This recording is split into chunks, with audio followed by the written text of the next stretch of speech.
잠언 3장 26절에서 35절 말씀이 되겠습니다. 대저 여호와는 내가 의지할 이시니라.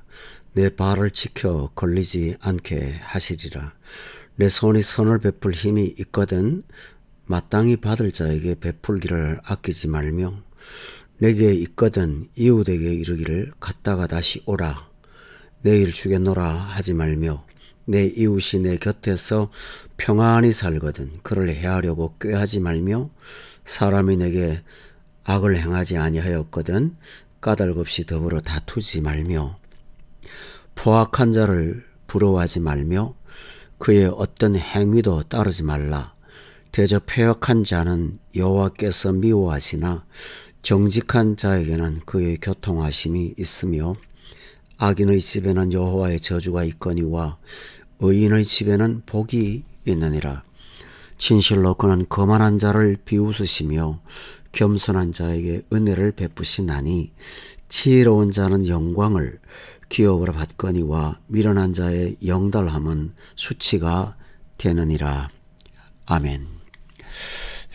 우리는 지금까지 잠언의 1장으로부터 3장까지에 관해서 말씀을 들었습니다. 1장부터 3장에 나오는 말씀의 주제는 지혜에 관한 것입니다. 지혜란 말씀을 삶에 적용할 때 일컫는 용어입니다. 즉 말씀이 살아있고 실제 삶의 우리의 가치관이 되고 행위가 되고 방법이 되고 목적이 될 때 이것이 지혜입니다.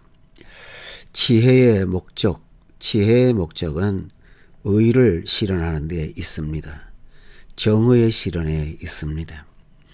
하나님께서 먼저 그 나라와 그 의를 구하라고 하셨는데 우리는 지혜롭게 의를 행해야 합니다. 오늘은 이웃에 관해서 이웃이라고 되어 있습니다. 이웃에 관해서 어떻게 정의를 시행할까 이 말씀을 함께 듣고자 합니다. 우리에게는 어떠한 이웃들이 있습니까?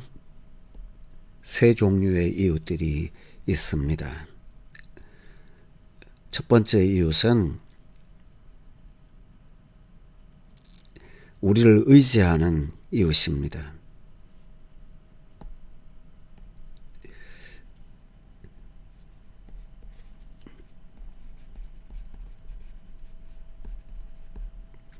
오늘 본문에 보면 내게 도움을 요청하는 이웃이 있습니다. 내 손이 선을 베풀 힘이 있을 때 베풀기를 아끼지 말라. 이 이웃은 우리에게 도움을 요청하는 이웃입니다. 어떤 경우에는 우리를 곤혹스럽게 하는 이웃일 수도 있다고 생각합니다. 두 번째 이웃은 누구입니까? 그것은 본문 29절에 의하면 내가 불편한 이웃입니다.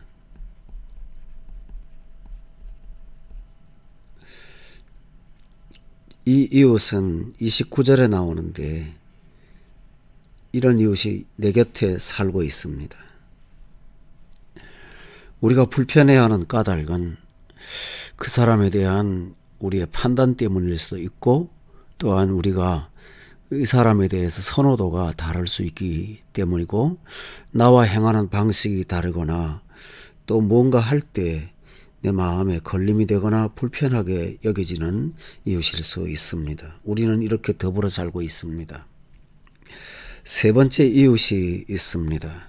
그 이웃은 우리가 부러워하게 되는 이웃이라고 되어 있습니다. 왜 부러워합니까? 그것은 그가 가진 영달함 때문입니다. 잘 사는 것입니다.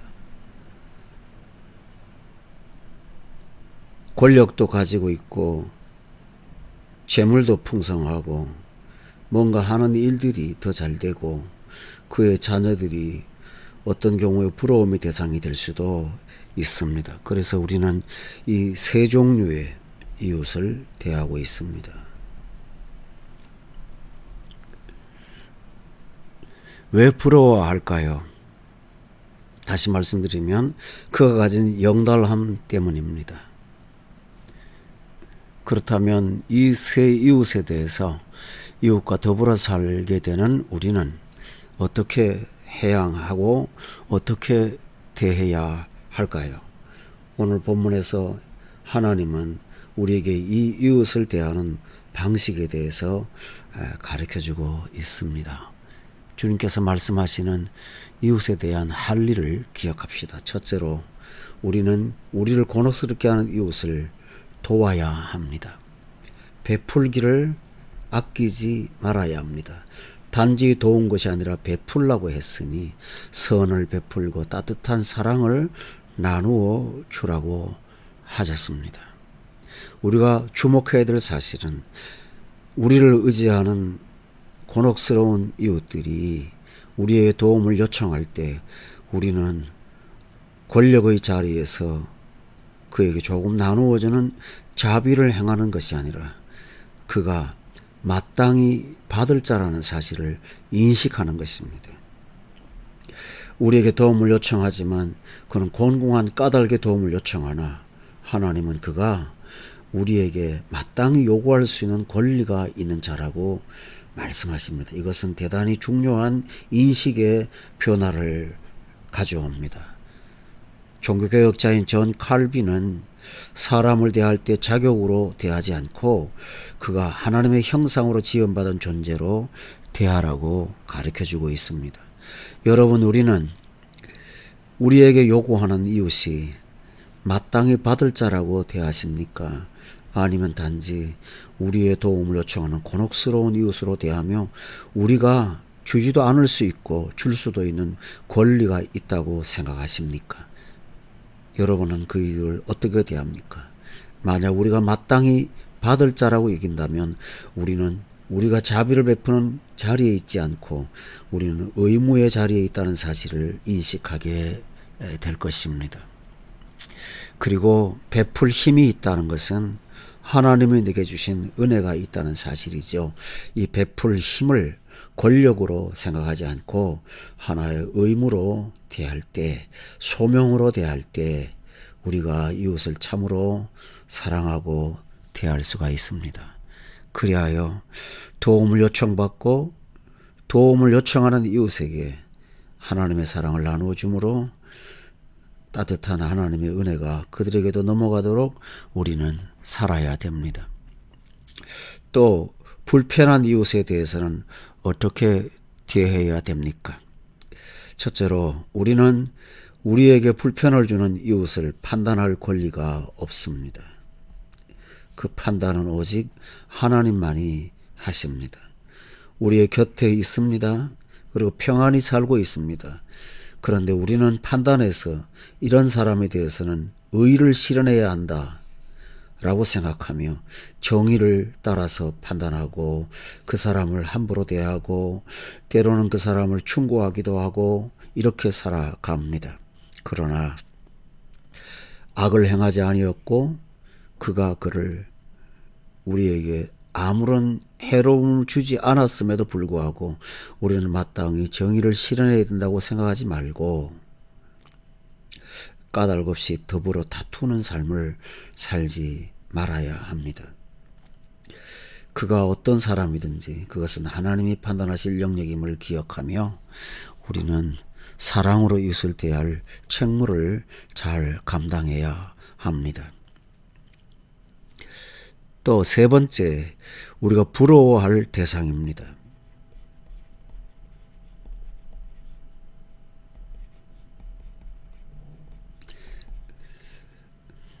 이상하게 우리는 우리의 도움을 요청하는 연약한 자에 대해서는 곤혹스러워하고 나와 다른 자들 그리고 나를 불편하게 하지 않지만 내가 스스로 불편을 여기는 어떤 이웃에 대해서는 정의를 실현해야 될 대상으로 대할 때가 있으나 반대로 우리가 가까이 하지 말아야 될 어떤 자들을 오히려 부러워하는 경향이 있습니다.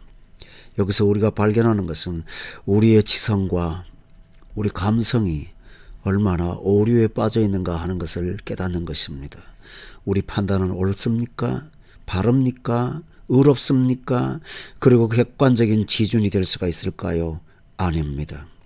우리는 오류가 있는 존재입니다. 아무리 우리가 성령 충만해도 우리 자신의 판단을 의지한다는 것은 지극히 위험한 일임을 기억하십시오. 어떤 경우에 우리는 우리가 경계해야 될 대상들을 도리어 부러워할 때가 있습니다. 그가 가지고 있는 지위나 부여나 이런 것들로 인해서 우리는 이웃들을 부러워할 수가 있습니다. 부러워하게 되면 어떻게 될까요? 어떤 행위조차도 따르게 되는 위험성이 있습니다. 우리 자신도 모르게 그 사람을 그렇게 옳은 사람으로 대하지는 않지만 그럼에도 불구하고 또한 다른 이면으로는 그가 하는 행위들을 우리도 따를 수가 있다는 것입니다. 그의 방법을 따르기도 하고 그의 삶의 수단을 우리도 채택할 수가 있습니다. 교우 여러분, 오늘 본문에서 예수님 하나님은 그가 어떤 행위를 하든지 따르지 말라고, 우리가 판단에 좋게 보이든 합리적으로 보이든 따르지 말라고 말씀합니다. 왜 따르지 말아야 될까요? 왜 멀리해야 할까요? 이 이웃과 교제하며 사는 것은 있지만 이들의 삶에 영향을 받지 말아야 되는 까닭은 바로 그가 포악한 자이기 때문입니다. 하나님께서 미워하시는 자이기 때문입니다. 포악 때문에 하나님은 미워하십니다. 그리고 그의 삶은 악이 있습니다. 이런 사람들은 자신의 악이 득세함을 보고 거만합니다. 바로 이러한 자들을 하나님은 부러워하지 말라고 말씀하십니다. 세 종류의 이웃들 가운데 가장 큰 영향을 끼치는 이웃은 여러분에게 누구입니까?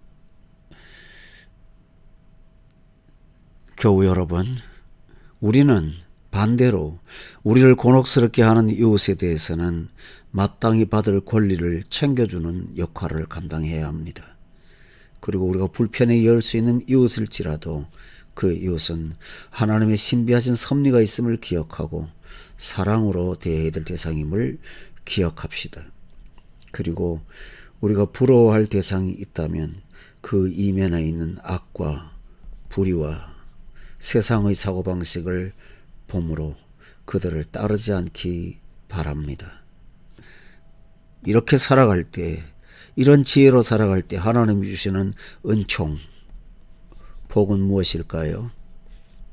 참으로 많습니다. 첫째로 오늘 26절 서두에 보면 그의 삶에는 장애가 없습니다. 하나님이 발을 지킵니다. 우리가 이웃에게 사랑을 베풀고 의를 따라 살아갈 때 우리 스스로가 장애물을 놓는 일 하지 않게 됩니다. 두 번째로 이런 자에게는 하나님과의 교통이 있습니다. 이것이 얼마나 큰 은혜입니까? 하나님과의 교통은 신비한 비밀을 간직한 자라는 사실입니다. 장애물이 없습니다. 또 하나님의 교통하심이 있습니다. 그리고 33절에 의하면 하나님은 의인의 집에 복을 주십니다. 여기서 강조점이 집에 복이 있다 했으니 한 사람의 옳게 행하는 일로 인해서 그 가정에 하나님께서 복을 내려 주신다고 하셨습니다. 또 하나님 주신 은혜가 있습니다. 그것은 본문 34절에 보면 하나님은 겸손한 자에게 은혜를 베풀어 주십니다. 여기서 일컫는 은혜란 어떤 뜻이 있을까요? 우리는 이미 구원의 은혜를 받았습니다. 여기서 말씀하시는 은혜는 삶에 베푸시는 하나님의 은혜입니다.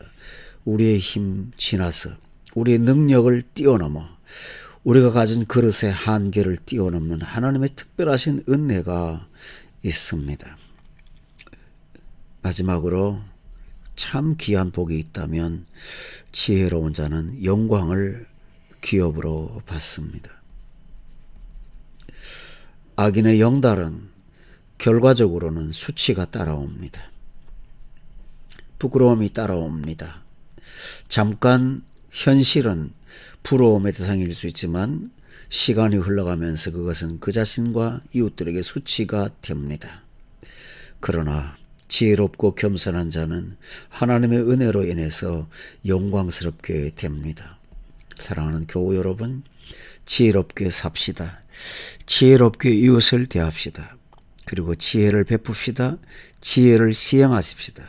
그리하여 하나님의 은혜 가운데 살아 그 은혜를 세상에 보여주며 살아계신 하나님께 영광을 돌리게 하는 삶을 살아갑시다. 아멘.